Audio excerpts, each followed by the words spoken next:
but welcome to the June SOF Community Pod, and the word of the month is bloom. We're going to start with a poem from my favourite book.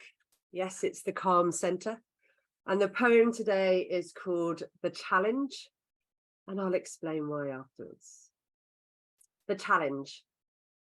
How will you know how strong you are unless your strength is tested? How will you know how deep you are unless turmoil breaks your surface and forces you to dive?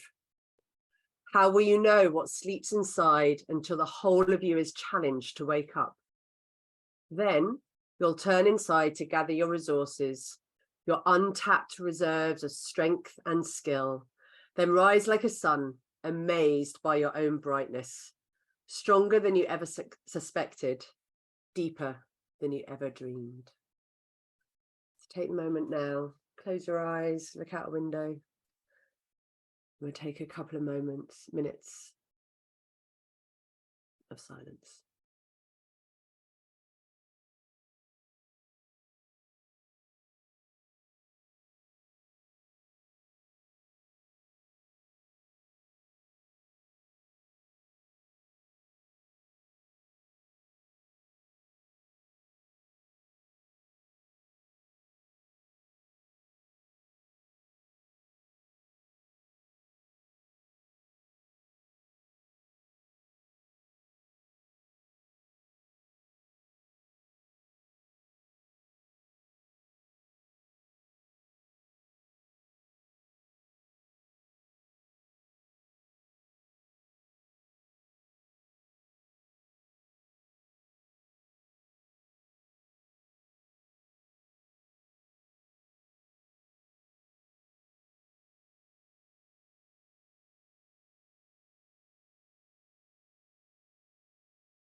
As you come back into the room, just take a couple of deep breaths. Have a look around. If you're on gallery mode, just see all your other fellow facilitators, trainers, coaches, consultants that are with you from around the world, definitely the UK, even Europe.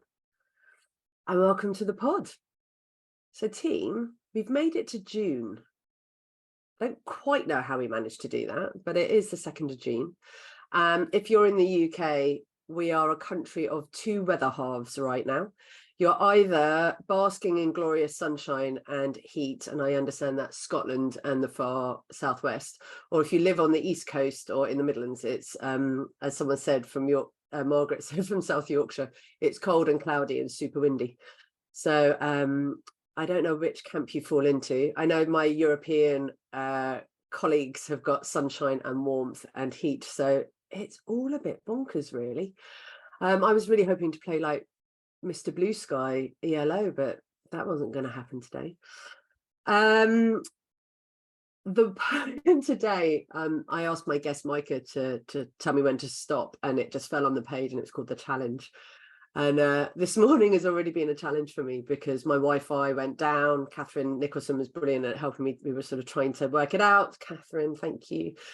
We tethered to my phone, then it came back on, and then Zoom wouldn't open, but Spotify would, and I can't really play Spotify without an audience, so that was pointless. So we went back to my telephone.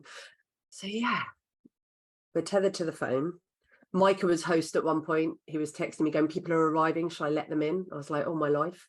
I don't think we've ever had a challenge before in the sort of 2 years that we've been running the pods. So I guess it had to happen at some point. But today I'm really excited to have one of my clients with me, Micah. And I really wanted to do an SOF pod all about clients and client relationships, because a key part of what we do, well, actually, all that we probably do is it relates to our clients. And yet I haven't sort of done a conversation with a client yet, or even talked about what is it clients want. So what we're going to do today, Micah and I are going to have a chat. I'd really invite you as well, if you want to put questions in the chat box, I'd really invite you to do that. And we will definitely be opening up the space to ask questions. Micah has said yes, that he's cool with that. But go kindly, team, go kindly. We were meant to have a second guest, Laura, but sadly she's really ill. So as everyone should when they're ill, she is resting and recovering. So Micah, welcome to the School of Facilitation Pod. Thank you, Kirsty. It's a pleasure to be here. And what a really nice way to kick off with the poem and some music. It was nice to kind of get in the groove today. Yeah, it's a pleasure to be here and happy to have a chat and answer questions. And you don't have to go so light. Whatever questions top of mind, feel free to put them in. He's a good man. So Micah and I met 3 years ago during COVID times, and Micah was working at booking.com and he came to SOF seeking support with a program. He was looking for facilitators. He then, I think this is really brave, mid-COVID jumped ship and went to a company called Delivery Hero. Now, some of our European colleagues will have heard of Delivery Hero. In the UK, maybe less so. So Delivery Hero is the equivalent, I would describe it, Micah, as like an Uber Eats, a Deliveroo that we have in the UK. So is it fair to say like a food delivery service? For sure. Yeah, absolutely. Yeah. So then he moved to Berlin mid-COVID. And again came knocking and said, hey, I need some help. Can you help me provide facilitators? So that's how our relationship was established. Micah, can you just describe to the group what it is how would you describe your job? What do you do? Yeah, happy to do so. Thanks, Kirsty. So I am at Delivery Hero based here in Berlin. As Kirsty mentioned, yes, moved in the height of COVID. It was an interesting move, shall we say, but it's been a really nice opportunity to be here over the last few years now, a couple of years. I look after leadership and management development and also business partnering at Delivery Hero. So we work closely to look at what is the connected experience we want to build out for those that are interested in leadership, all the way up through how we support our executives at the C-level. And then how do we partner with the business to understand what their unique learning needs are, to be able to then craft and tailor based on the need. So that's a bit of a snapshot of what keeps me running. Yeah, that keeps you super busy in a fast-growing entrepreneurial tech company. Yeah, it's been really interesting. I think, as of this year, we're now we've been over 70 countries, but over 100 nationalities globally, operating everywhere in the world outside of North America. So we're not in North America yet, but we're literally everywhere else. Wow, so, I didn't realize that. So today you said you'd chat with me about having what it's like to work with a supplier, a vendor, and what it's like for me to work with a customer, a client. And we've got some topics. I'm going to just name the topics, team. And if you want other topics discussed, put it into the chat box. So we've got some questions on relationships. I've got something on writing and receiving briefs and proposal writing. We're going to touch lightly on pricing and also ways of working. But if there's anything else that you want us to talk about, put it into the chat box as we go through. So I think we'll just start with and let's just start with a classic question, like a relationship with what kind of relationships are you seeking when you're looking for a vendor or a supplier of learning? Yeah, it's definitely, I think, the key question there. When I think about over the course of my career working with vendors, I've had a lot of experiences, some really great ones, such as our partnership, Kirsty and team for sure, and then maybe some that weren't as meaningful over time. And I think what I've learned is really looking at the what and the how of relationships. So with really getting specific on what our needs are and looking for those that can provide on those needs, whether it be consultancy, coaching, design, and or delivery, and having that specialty. But I think on the flip side of that, also the how is equally, if not maybe a bit more important in many cases. So I am a relationship focused person, and I think trust is really important. I've had, I don't know if you can tell by my accent, I'm from the States originally. That's where I grew up. And I kind of liken this idea of working with someone who's a consultant versus maybe someone who's comes across a bit salesy. Yeah. So really being able to ask those meaningful questions of, what is your strategy? What is it that you're looking to move the needle on in your organization, right? Is it engagement? Is it growth? Is it leadership development? And through, that consultancy approach, being able to tailor and think about needs that our partners can provide on. Yeah. As opposed to, we have this shiny product, we have this, what about this? What's your budget? Yeah. So I think, building that trust and really that partnership through consultancy is really important. Nice. Oh my gosh, I want to go in so many different directions. And the questions have started to flow in. Let's just take Joanna's. Like, what makes the best start to a client learning supplier relationship? I think that's a really good question. For me, it's about someone who can come in with a bit of understanding, not that you have to be an expert in the company that we're representing, but knowing enough about, the industry, doing a bit of homework around who we are, what it is that, we're doing as far as a business model, I think is really helpful. It shows that you're interested in who we are as an organization. Yeah. So I think that's really important. And then I think going back to this idea of, really connecting and understanding through asking those questions, what is it that you're looking to do? Yeah. And it's interesting because I've been very lucky that clients like yourself take me with you, basically. Or people are very good at recommending School of Facilitation in when they hear there's a need. How do you, there's a good question, is that how do you decide what's a good match between a company and like yourselves and a supplier? And I guess on the back of that, I also want to know, and I know I should never ask two questions in one, anyone who's listening, but how do you ever solicit cold calls, or do you go out and proactively look? Ooh, yeah, that's a really good question. So the first question, what do I look for in matching? If I heard that right on the first part, yeah. So for me, it's about really looking at style and expertise. Over the course of my career, I've worked in the States, I've worked in the Netherlands, and now I'm working in a German-based company.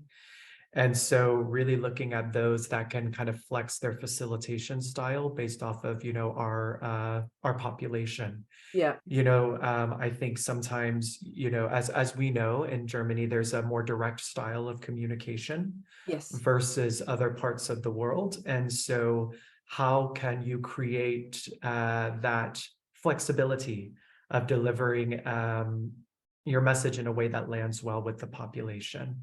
Okay. Not that you have to become German or become something that's not authentic to you, but, thinking about, what resonates for people. Yeah, I think that's one thing.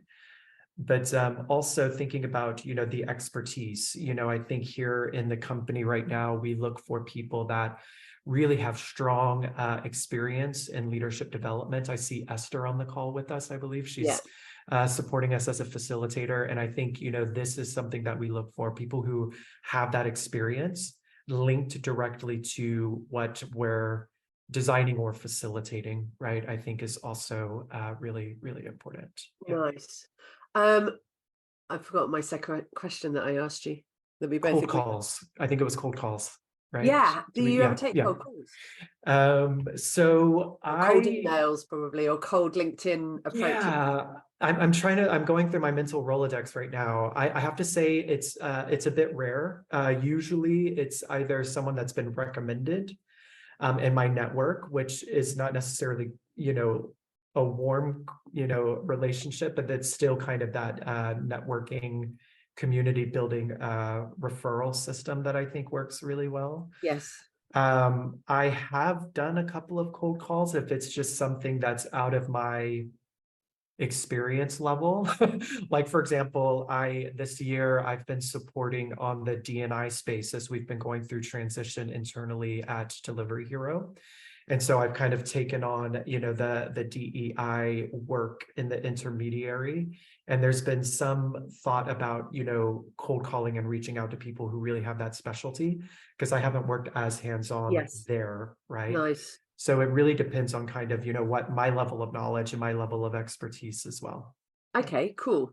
And when you have made the selection and you are in the relationship and you've agreed, you know, what it is they're going to do, you said how is often the how is as important, if not more important for you. Can you expand on what that means to you, please? Yeah, absolutely. I think partnership is really important. I've worked with, just as an example, I've worked with providers that when I check in after workshops have been done or programs have been completed, there's kind of like this rose-tinted feedback that, oh, everything's great, everything went perfect, you know, everyone was good in the room. And chances are that's not always the case. So I look for that honest feedback, right? That I think comes from trust and partnership. So tell us, like, what's going well, what's not going well. And Kirsty and team, this is one thing that I really appreciate, you know, your level of thinking and partnership in that way. If something didn't land well as far as an activity or something in a training, feeding that back and having us think, what can we do differently? Yeah. In order to incrementally, you know, elevate our offers. Yeah. And I think that's Absolutely. important. Yeah. Yeah. What else is important to you in that ongoing relationship? You know, I think too, you know, we talked about this idea of consultancy versus selling, but I think beyond that, I think I mentioned at the beginning of the call, I am a bit more of a relationship focused person. So I like to just get to know my partners, you know, like what's going on for you, what's kind of cutting edge that you're working on with other clients. When are you in Berlin? Let's go out, let's chat, Yeah. let's catch up, you know. I think that's also really important because you're learning about them as people, but you're also learning about what they're doing with other clients, with Yeah. other companies as well. That can kind of keep us creative in our thinking. Because I know sometimes I can get quite, you know, focused on the work we're doing. And so leaving room for innovation and creative thinking, I think is important as well. So two things there, because we've got an ongoing relationship that sort of, or the work is ongoing and it stems over a couple of years. You and I have like quarterly conversations, but we'll just stick an hour in the diary and catch up and chat. Is that, would you say that's a good thing for us all to be thinking of doing with maybe some of those bigger clients that we get to work with, about building that relationship?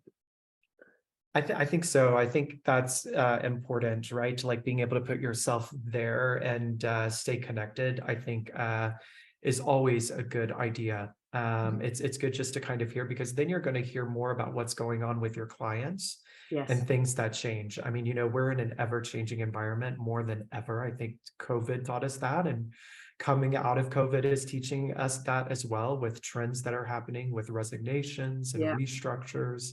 And so staying connected, I think, is really, really important. Yeah. Yeah. And then another thing you said as well was around innovation. And it's something I often say to my team and also to other peers is, I think we sit at the front of a wave when it comes to learning and development. And what I mean by that is you might be recommending in new ideas, new ways of working, a different way of running some learning to a client. And initially they might go, oh no, we don't want to do it like that. We want to stay with the tried and tested. But I think we always need to be painting a picture of possibility and what is out there and bringing that to the table for you. Is that something you would want from a supplier, that they're saying, hey, have you seen this or this? 100%. Yeah. However, we can like break down our own kind of like limitations and thinking. I think that's really important. I know that sometimes I can be guilty of relying on what I know is tested and true over time, which is good. You know, I think there's a place for that, you know. One of the things I think I had said, Kirsty, in a previous catch up is, you know, a lot of what we do as far as frameworks and models around essential leadership skills like coaching models and feedback models, they've been around for a while, which is good. And the research can come from the 70s and 80s and 90s. But like, how is it being applied to what's going on in our context? Yeah. When you're a manager giving your performance review over Zoom, Yes. right? Or, you know, how did these things build off of, you know, what's going on in our current context, and what's Nice. maybe newer research or newer ways of thinking about these tested and true concepts. Yeah. Staying with like the relationship, Catherine's put in here, are there any behaviors that are red flags for you, or anything that a client may say or do that sort of hoists that red flag and makes you go, Ooh, yeah, that's a good question. Yeah, I think when the actions don't align with the words, and I think that's true in life everywhere, right? Yeah. I've worked with clients that have said, oh, you know, we're very flexible based off of your need. And then what they've delivered has been very off the shelf. And when it comes to thinking about what we can do to tweak or change, Yeah. really the inability to do that has been a challenge. Yes. And I think that's been something. And then also, I think I mentioned this idea of the rose-tinted feedback, where it's glossing over things that maybe were challenges in workshops and only focusing on the positive. And then over time, that works against us when our business stakeholders are saying, you know, it's actually not as great as you thought it was. Yeah. Right. Exactly. So as someone who's been a facilitator in my career as well, I know what it's like to not be in the room when another facilitator is there, because it can be a bit of an awkward dynamic. Yeah. So we rely on that honest feedback from our facilitators as well. Brilliant. Yeah. Thank you. And then another question in still about partnerships is like, how do you know when you've made a good selection? Before or after an intervention? Oh, there you go. Exactly. I think that's very telling. I think, when the results align to what, the expertise is indicating or what people are saying they can provide, that's when you really know. But going into it, you have a good sense when people are speaking the language of really understanding kind of the content that they're delivering.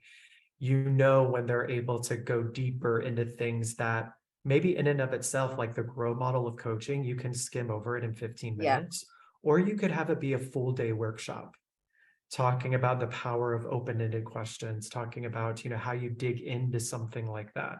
And I think you really see when someone is able to deliver at that level, right? Let's just change the subject. Yeah. Briefs. The joy of briefing and receiving a brief. When you brief in a new piece of work, what are you expecting? So say you come to me, what are you expecting me to be saying and doing as you're briefing me? Yeah, it's when I think about briefs here in Delivery Hero, we have what we call statements of work that we do. And it essentially is a brief. And so what we look at is, okay, this is what we're looking to accomplish with either this program or what we've been discussing over the course of a half year or an entire year. And so then we look at, okay, how can you help us provide that? So we look at times of when we're starting, when we're ending it. There's pricing structure that's involved. Then there's contracting, so if we need to change a date or a time or something, what is kind of the policies around that? Yeah. So that's clear for us as well. And then also, what can we expect in the brief? So is it facilitation specifically? Is it design support? Is it one-to-one coaching? Yeah. So we really nail down the specifics of the service agreement. Yeah. In those meetings, I love asking questions, because if I don't ask questions, I don't think I'll get enough information. And I love that you do that. You've been on the opposite end of me asking you lots of questions. But how important is that for you as a vendor, that a supplier is asking questions and not just going, oh yeah, thanks for the brief, I'll toddle off now and write you a proposal. Yeah, I think it's really important. I've had both scenarios happen frequently in my career. And it's better to ask the questions so that things are known ahead of time as much as possible. Because if and when the unexpected comes up, because as we all know in life, it does happen. Yeah. How do we minimize it? Yeah, it's the when, it's not the if. Yeah. How do we minimize it as much as possible? If I find that someone just kind of comes away and comes back with something, honestly, for me, it makes me a little apprehensive. Okay. Because I'm not sure exactly what they're going to come back with and if we're on the same page of matching their service with our ask. Yeah. And what kind of questions, or maybe that's unfair, topics, what topics are you expecting to discuss in one of those initial contact meetings, a briefing meeting? Really the service. So, being able to match what it is that we've identified as a gap or a need in the organization. Thinking about time frame. Yeah. Thinking about within that time frame, how much notice period works for both sides. Yeah. When I was in the States, I was working for the company that we could plan things like half year out pretty easily. Now I'm in a company that's, shall we say, agile, meaning that things change very quickly. Yeah. So if we have that flexibility to be able to book things, say 2 months out, right? Yeah. 2 to 3 months out. So really looking at how can we create something that's a partnership that works on both sides, you know? And I have a favorite question that I encourage everybody to put on the table, and it's around budgets. So I'll always ask my clients, what's your budget for this piece of work? And I get one of two answers. One, they're really clear, here's my budget. And they'll tell me, and that is brilliant. I absolutely love that, because it means I can work within that. And I'm not trying to screw them over and spend it all necessarily, but at least I know what their parameters are. Or I get the other answer, which drives me nuts, which is, yeah, we haven't really got a budget for this right now. But just come back and tell us something. Can you help us understand as a group, what, maybe on the latter one, what do we do with that? Like, oh, we don't really have a budget. Like, what would you be expecting to see and hear in a proposal then? Yeah, absolutely. Yeah. So in my experience, I've had it in I've had this be different conversations. In the States, it's very transparent as far as, here's the budget. This is what we have allocated. This is on average what we pay suppliers. When I worked in the Netherlands and now in Germany, there's a bit more regulation to the process. Things like works councils, procurement departments that look at the pricing specifically and advise on pricing. Yeah. And so my conversations have changed over the course of my career, depending on where I'm living. Okay. I'm really honest. But here in Germany, and what I can say is that, we can say that this is the budget that we have allocated to something like leadership development specifically. And then, based off of benchmarking and what we know, this is kind of the neighborhood of what we see for similar offers.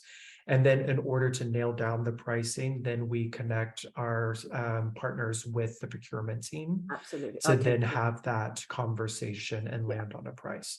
So that's the way we do it in Germany, but I've had it different ways depending on where I've been It does living. happen differently. And I think it's really important for us as suppliers to be prepared to have different conversations about the financials. Because I will often put into a proposal where I get a loose, or we're not too sure of the budget, I almost do let's just call it level 1, 2, 3 or gold, silver, bronze, and build out a table so you can really see the differences. Is that useful for you to receive that kind of information? Oh yeah, I think what I think is really interesting is if you look at that coupled with the level of support that you're getting at those different levels. So for example, and Kirsty, I think you've experienced this with us. Depending on what our need is, are we looking for someone to design something from scratch and facilitate it? Are we looking for someone who can take a design that we've provided and facilitate it at scale, maybe giving us feedback along the way of tweaks we can make? Are we looking at one-to-one coaching? So I think based off of the ask and the level of support, I think that those different standards work nicely, or those different levels. Yeah. And Gronny, you make a really good point. Sometimes clients need the proposal to pitch for the budget. And I think if that is so if say you get the loose answer of we're not too sure yet, also ask the question of what is the pitch process you're going through. And I think sometimes being able to help your stakeholder, in this instance you, Micah, say you had to go back into the business and pitch, I would then be writing the proposal in a way that I know is going to work for you. So I'd be saying to you, what do you need to see and hear in my proposal? What level of detail is going to be required, so that you can then really get in and be able to, you know, get what you want from your business. And I think it's about that partnership piece again.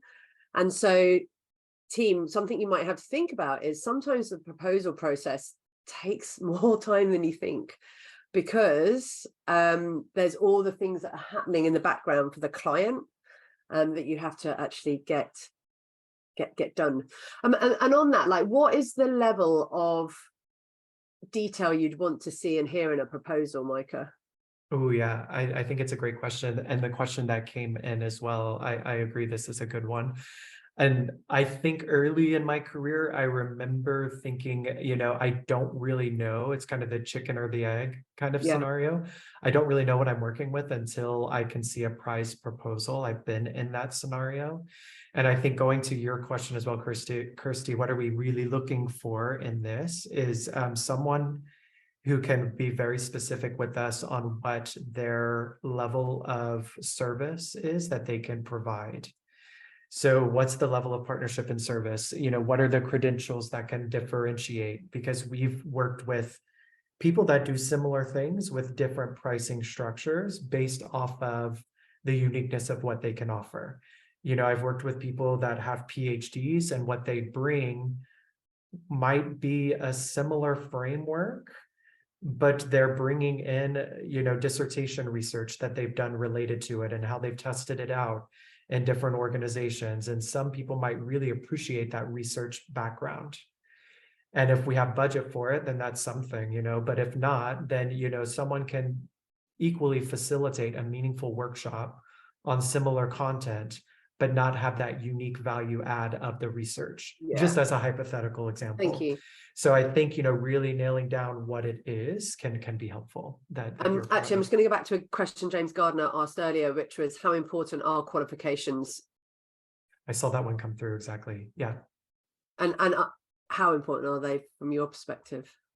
And it might be, that's just a personal opinion you might have. Do you know, I think, yeah, for me, this is going to be a personal kind of opinion answer, probably. Yeah.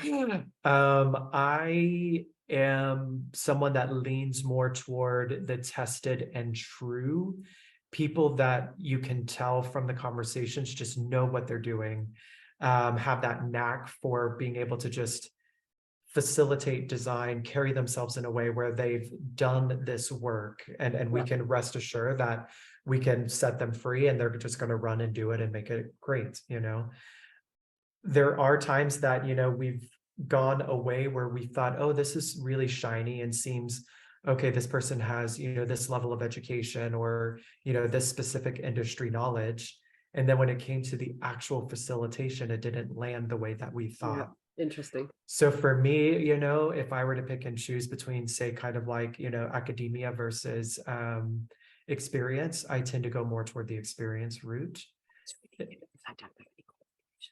What was it? Sorry. I don't have loads of qualifications in facilitation. I don't have life experience of 25 plus years, but you see. This is tested and true, and this is really what I think is going to be important, because especially, you know, with what we're doing at DH right now, it is all around instilling and growing essential leadership skills for people that are in a tech industry, right? That might not be people-oriented people, as we know, and struggle with being able to lead humans.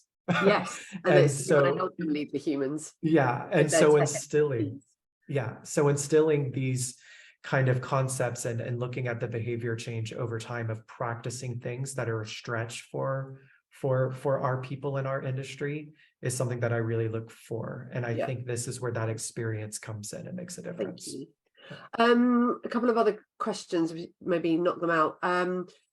In a proposal, who has the final word, procurement or yourself?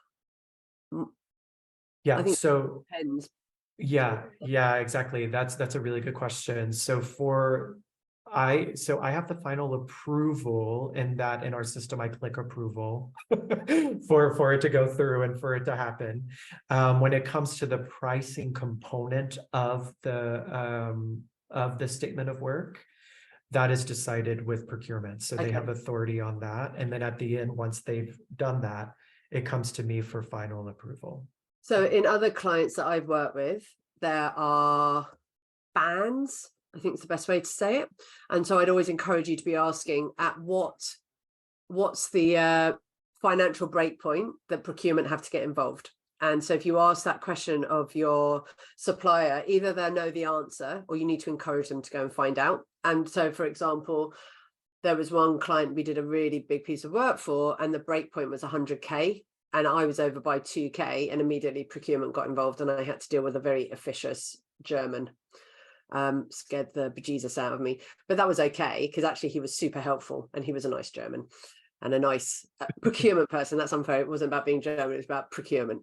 So do ask the question, team, like, what are the breakpoints? And also sometimes people are really good at going, yeah, if you write me 2 statements of work and we submit them a few months apart, we'll also be able to get around the system. I mean, this is naughtiness, I'm sure. And procurement, if anyone was on here from procurement, would be having kittens right now.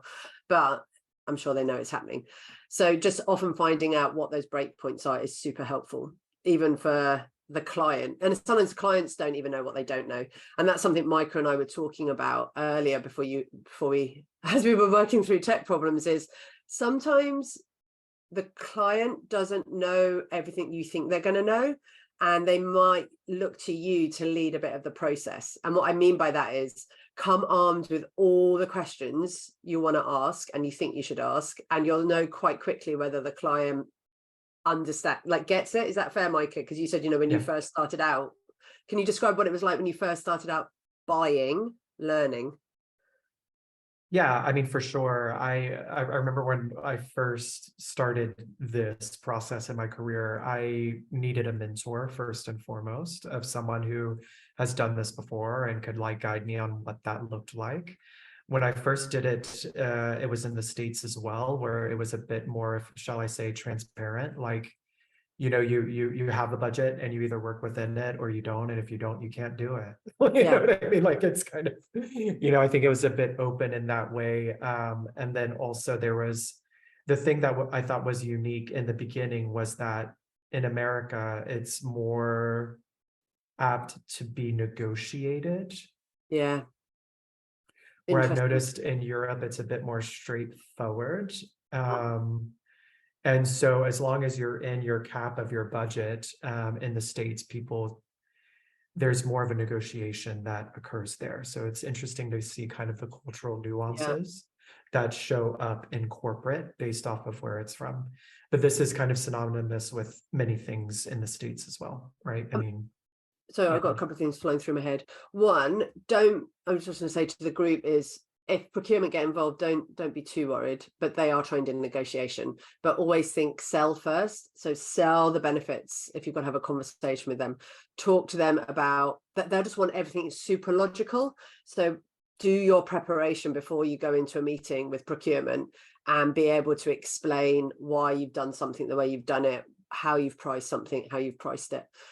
Because they're just going to be seeking understanding. They're not necessarily going to, it might feel like a challenging conversation, but if you go in with all the information and also be really clear in your own mind what you're prepared to flex on, and what you're going to say no to, and be okay saying no to procurement. You don't have to bend over backwards and suddenly change all your pricing, but you need to hear what they've got to say as well. I think we need to do a whole topic on that, but I will fix that one up. Micah, so there were some questions earlier as well about ROI at in learning, and what is it? Yeah, how do you seek out ROI? Oh yeah. So this is what I like to refer to as kind of like the golden nugget question. It's like, how do we know that what we're doing and investing in is making a difference? Whether it's behavior change or how it's linking to business goals. Yeah. And one of the things that I have been encouraging my team is to give it time when looking at behavior change and the work that we do, and then the work that everyone on the call here I think is providing, whether it's consultancy, coaching, learning design, and or facilitation. All of these things take some time. And what we've been seeing now in DH, which I think is very exciting, I think, Kirsty, I was telling you this in our last catch up, is now that we've been running a program, we call it the Leading People Program. This is one initiative that we've been delivering now, Kirsty, a year and a half, right? Yes. Year and a half, yeah. Yeah. We now have about 70% of our population that are in the program, either graduated or participating. We look at their engagement scores. So we have an employee engagement survey that goes out a couple of times a year. We look at their performance ratings. We look at their retention rate in their teams. Nice. And what we've seen through this program is that their engagement is significantly higher than the rest of the population. 80% of them have had zero attrition in their teams, which is astounding in the midst of what's been going on in our industry. I think I'll put a period on that. Yeah. And then also beyond that, we see that I think it was almost 40% of them were high performers, so exceeding expectations or having outstanding performance. Nice. And so this is the stuff that we really look at over time. How is it translating to engagement in teams, performance, and those kind of things?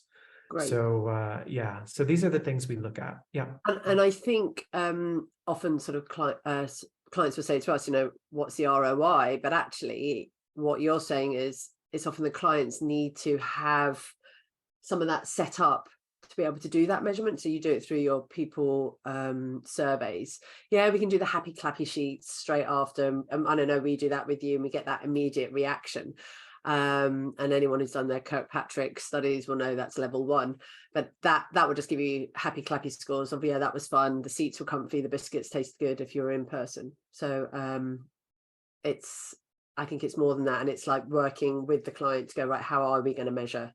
And it's not always down to the supplier of the learning to do that, but maybe make suggestions and give ideas to the client, as you just said, where else have they seen that ROI work or the measurement come through? Someone put in earlier about paying for design time, because that's one thing some people get challenged on, is, well, I'm just employing you to deliver a workshop, but actually to get to the workshop you need to design it. I was just wondering what your thoughts are on paying for design. Yeah, so with design, I've seen a few price structures in place for statements of work for it. What we tend to do now here in Germany at DH is look at those that have a rate for design and a rate for facilitation, and looking at that. When I was in the States, we would look at design time more instead of a flat kind of rate. So interesting. Yeah. So I've seen both in action. But you're saying that people will pay for design ultimately. I think you do. You have to.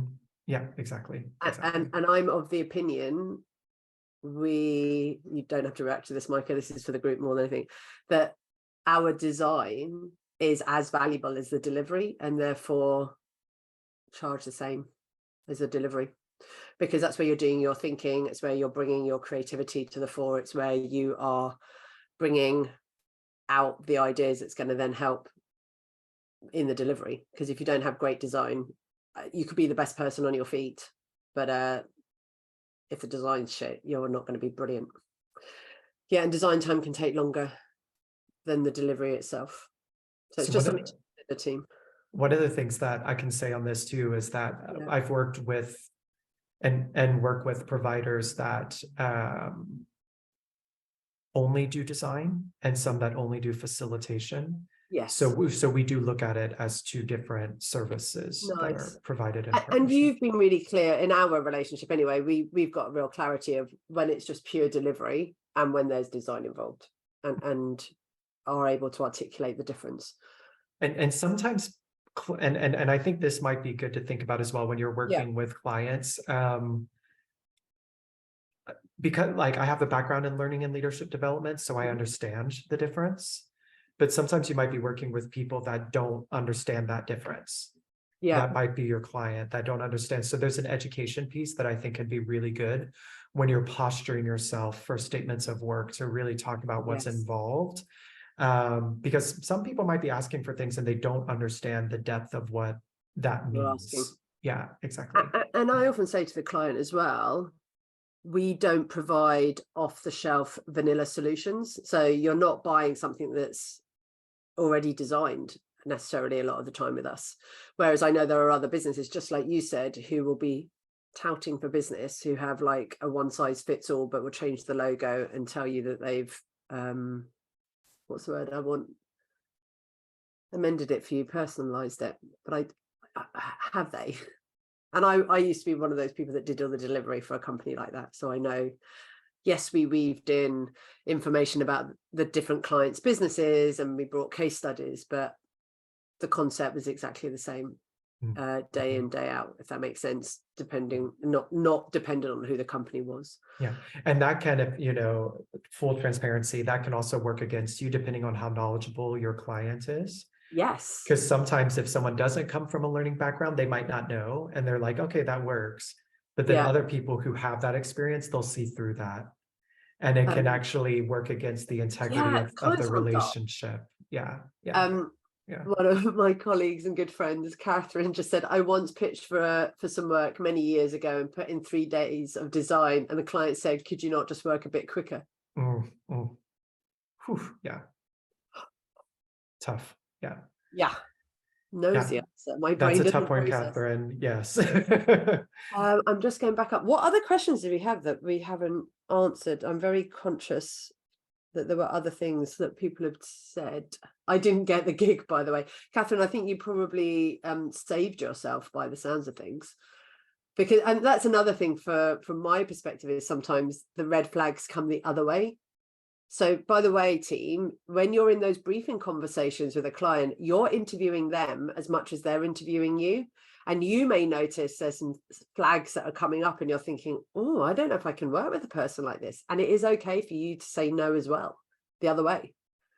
I've got a really good friend who some of you might know, Jodie Rogers from The Edge. And there's times that she's been asked to pitch for work and then she's gone through the briefing process, but then stepped away and just said, either it's not our bag, it's not a right fit. And I think that's equally important to do for ourselves and our own sanity as well. What question, team, I'm going to put it out to you because I'm realizing we've got 5 minutes left and it's gone so quickly. What questions are you still holding that we haven't spoken to or answered at this time? Oh, I know there was one. When you're looking at a supplier, do you have a filter in your head about freelancer versus small training company limited versus the big boys and girls like BTS, Mind Gym, Session Labs, etc.? Yeah, I have to think about that one. I don't really. Like for me, as like I'm in full transparency, like I'm not as impressed by the big names as I think some might be, because of my background in the industry. So I think I really like I like to look at partnership more than anything. Someone who can get their hands dirty with me, really look at what are we doing? How can we work together to make it happen? Kirsty will know my style. This is very much how I am. So much so that, sometimes, need to let go sometimes.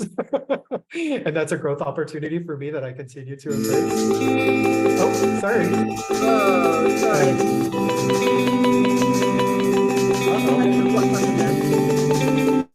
My computer has decided music that I don't want it to play.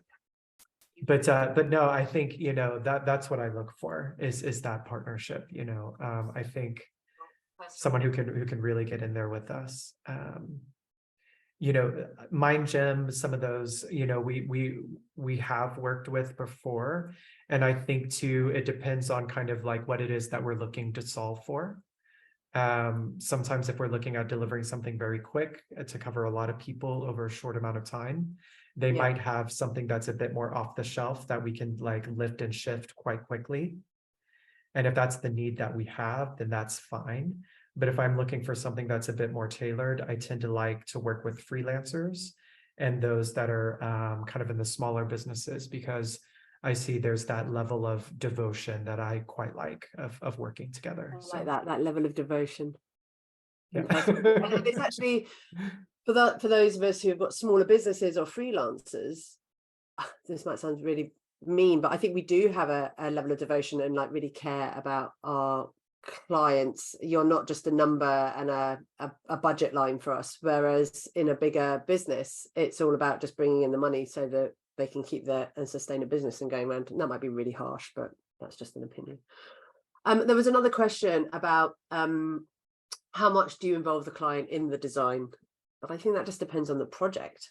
Yeah, it is a great question. I mean, it's never been a one size fits all for us. It's really about the nature of the ask and the need at hand. Yeah. For some things, like for example, I think I had mentioned earlier at the beginning of the call, I think with the DEI work that we're doing, we're really looking at a lot of design there. Where with some of the leadership development work, we in-house, we have a lot of design at our fingertips. So I think those are examples of how it can look different based off of the need. Yeah. Nice. Micah, thank you so much. Due to time, we're going to have an after party for 15 minutes. So if anyone wants to stay on and ask any questions and chat, you are so welcome. I just want to say a massive thank you to Micah. So can you just show your appreciation team? Round of applause. Thank you for being so trusting of the process, sharing your thoughts and honest. I think there's so many great nuggets in there. I'm going to go back and get the transcript. So thanks, Micah. Thank you. Thanks, team. Thank you, Christy. This was a lot of fun. I really enjoyed it. Well, maybe come back later there. We do this all over again. It was kind of like good reflective questions for me to think as well. So thank you. Really great questions coming through. Team, just one for you. There's 2 events happening in July that I just want to flag. On the 14th of July and the 21st of July, that's why I went into my website to try and find them. We've got intention setting. So if anyone still need to be held to account with their own planning and creation for their business, we are running an online session. And then on the 14th of July, we are meeting in London. There's a summer gathering.